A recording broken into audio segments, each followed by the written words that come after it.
दोस्तों मैं सैफ अशरफ एक बार फिर से एक नई वीडियो के साथ हाजिर हूँ। दोस्तों दुनिया में तो बहुत सारे बादशाह ऐसे आए जिसने अल्लाह के बनाए हुए निजाम को बदलने की बहुत सारी कोशिशें की। इतना ही नहीं, इससे आगे बढ़कर खुदाई का दावा भी करने लगे और खुद को खुदा भी बताने लगे। इतना ही नहीं, तारीख के पन्नों को जब आप पलटेंगे, जब आप तारीख का मुताला करेंगे तो दुनिया में एक ऐसा बादशाह भी हुआ जिसको अल्लाह ने पूरे रुए जमीन की बादशाहत अता की, पूरे रुए जमीन का बादशाह बनाया, मगर वो अल्लाह की इतनी बड़ी नेमत को अपने ऊपर हावी होने से रोक न सका। उसकी सरकशी, उसका जुल्म इस कदर बेपनाह बढ़ने लगा कि आखिरकार वो गुमराह हुआ और उसने अल्लाह के खिलाफ महा शुरू कर दिया। इतना ही नहीं, वो अल्लाह के साथ जंग करने के लिए तैयार हो गया। ये खुद को इतना बड़ा समझने लगा कि इसने अल्लाह को जंग के लिए ललकारा और अल्लाह के खिलाफ अपनी फौज को तैयार कर दिया। तारीख का वो बादशाह, वो बदबख्त बादशाह कोई और नहीं बल्कि नमरूद था, जिसे दुनिया आज भी जानती है। दोस्तों यूं तो दुनिया में 4 ऐसे बादशाह थे जिनको अल्लाह ने पूरी दुनिया के हुक्मरानी दी थी। आप देखें, जिसमें से एक हजरत जुल्करनैन थे और दूसरे हजरत सुलेमान अलैहिस्सलाम थे और तीसरा ये बदबख्त नमरूद था और चौथा बख्त नसर था।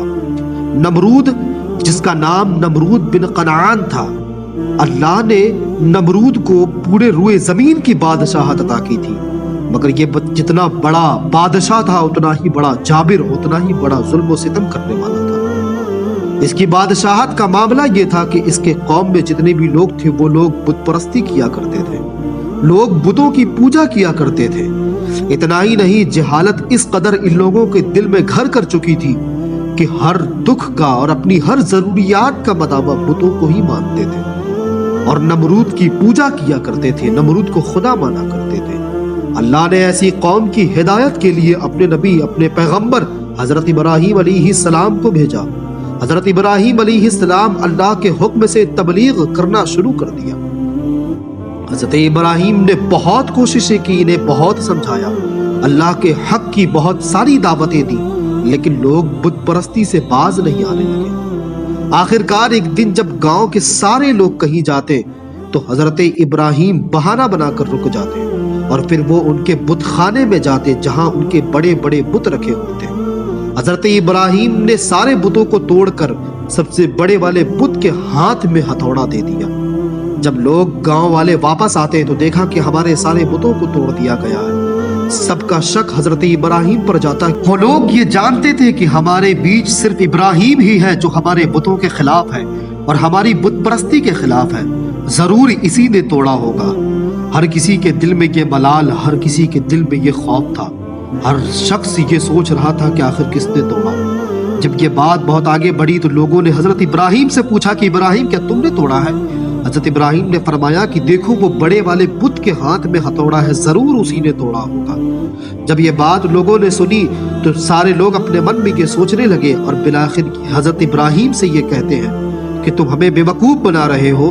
तुम भी ये जानते हो और हम भी ये जानते हैं कि ये बुत तो खुद हिल भी नहीं सकते, इनमें इतनी सकत भी नहीं, इतनी ताकत भी नहीं कि ये हिल सके, तो ये कैसे एक दूसरे को तोड़ सकते हैं? हजरत इब्राहीम ने फिर कहा कि जब तुम ये बात को जानते हो कि ये बुत जब अपने लिए कुछ नहीं कर सकते तो फिर ये तुम्हारे लिए क्या करेंगे? हजरत इब्राहीम ने कहा कि तुम उस रब की इबादत क्यों नहीं करते हो, तुम उस रब की पूजा क्यों नहीं करते हो जिसने इस सारी कायनात को बनाया है, जिसने हर शय को पैदा किया है। हजरत इब्राहीम ने दावत दी, हक की दावत दी, फिर भी लोग नहीं मानते। जब नमरूद की सारी कौम नमरूद के दरबार में पहुंचती और नमरूद से जाकर ये सारा मामला बताया, नमरूद को बहुत गुस्सा आया और उसने हुक्म दिया कि एक आग जलाओ और उस आग में इब्राहीम को जलाया जाए। तारीख में आता है कि कई दिनों तक एक आग जलाई गई, आग ऐसी भड़काई गई कि उस आग में जब हजरत इब्राहीम को फेंका गया तो अल्लाह पाक कुरान करीम में फरमाता है, कुल्ला या नारू कूनी बरदम व सलामन अला इब्राहीम।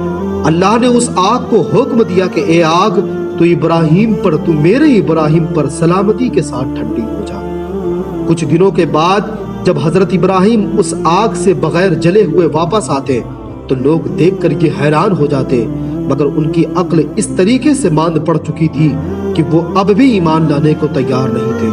حضرت ابراہیم جب نمرود کے دربار میں آتے، اللہ کی وحدانیت کو بیان کرتے اور اللہ کی بڑائی بیان کرتے۔ آخرکار نمرود سے یہ برداشت نہ ہو سکا۔ نمرود نے کہا کہ ٹھیک ہے، اگر تمہارا رب اتنا ہی طاقتور ہے تو تم اپنے رب سے کہو کہ وہ اپنی فوج بھیجے اور میرے فوج کے ساتھ جنگ کرے۔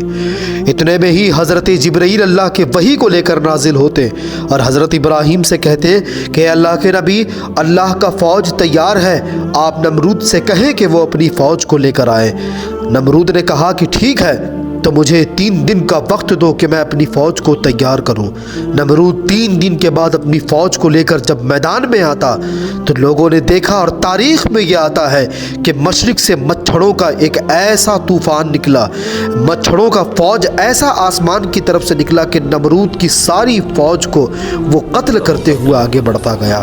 نمرود کی فوج کو مچھڑوں نے نیست و نابود کر دیا۔ جب نمرود نے یہ دیکھا تو اسے یہ برداشت نہ ہوا، وہ بھاگتا ہوا اپنے محل کی طرف گیا۔ المختصر ہوا یہ کہ ایک لنگڑا مچھر اس کی ناک سے ہو کر اس کے دماغ میں گھس جاتا اور وہ اس کے دماغ کو اندر ہی اندر چاٹنے لگتا، جس وجہ سے اسے بہت تکلیف ہوتی۔ وہ نمرود جو خدائی کا دعویٰ کرتا تھا، آج اس کی حالت رب نے یہ بنا دی کہ نمرود نے اپنے دربار میں یہ اعلان کر دیا کہ جو بھی آئے گا، جو بھی اندر آئے گا، وہ پہلے میرے سر پر 2 جوتے مارے گا، کیونکہ جوتے کھانے کی وجہ سے اس کے سر میں تھوڑی سی آرام ملتی تھی۔ المختصر ہوا یہ کہ آخر کار اس ایک لنگڑے مچھر نے اس نمرود کو موت کے گھاٹ اتار دیا۔ اللہ نے قیامت تک کے لیے نمرود کو ایک عبرت بنا کر بھیج دیا کہ لوگوں دیکھ لو، اللہ صرف ایک ہے۔